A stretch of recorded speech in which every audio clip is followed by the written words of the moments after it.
بسم الله الحمد لله والصلاة والسلام على رسول الله صلى الله عليه وسلم.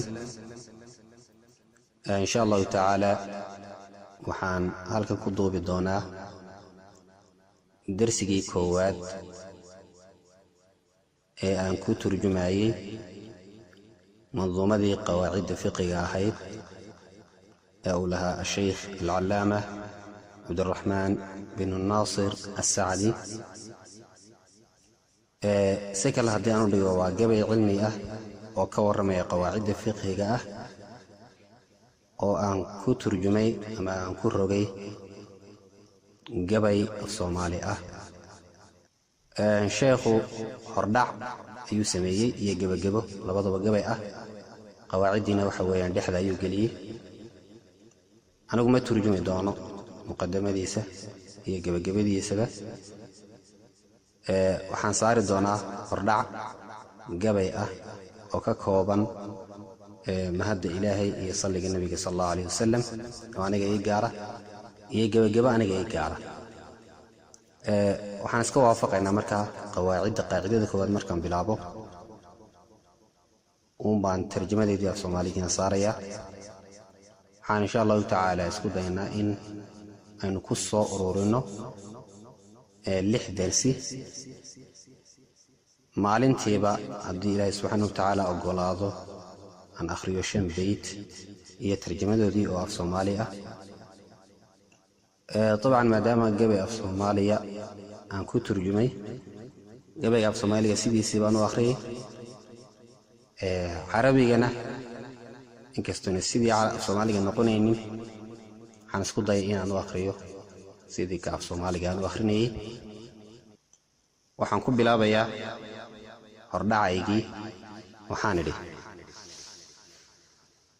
mahadun dhigaalkoobinoon dhihidu sugaamin khalqigoo dhawaaqaa idayn dhibictaarayn biiro weynidaa ilaahay u dhigan dhidibka koowaadre ka gadaal salaan dheemanoo qurux la dheeraada oo udug dhexdeed lagu shido nuurku siilan dheeha naxariis dhambaalkeedu yahay oon marnaba dheelin oo dhiibsa nabigeeniyow iga hildhiibkeeda.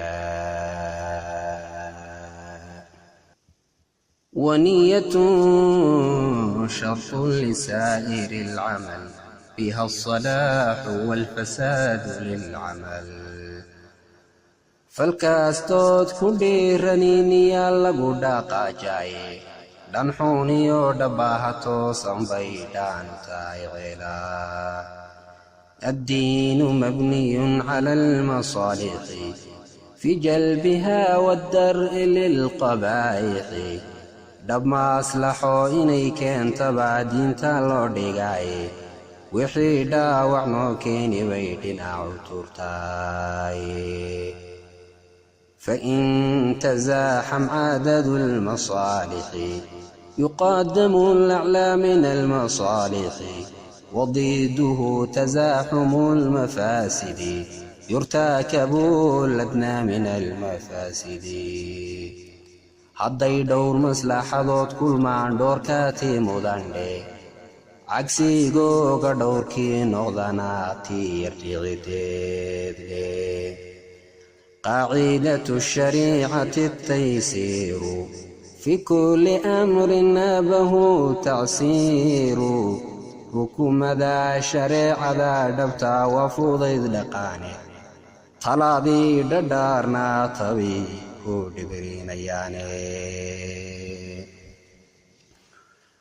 وليس واجب بلا اقتدار ولا محرم مع اضطرار taagtaa waxaan dhaafsanayn waajibka badheere dhib daruura ku joojisa maahin dhabarkaadhe.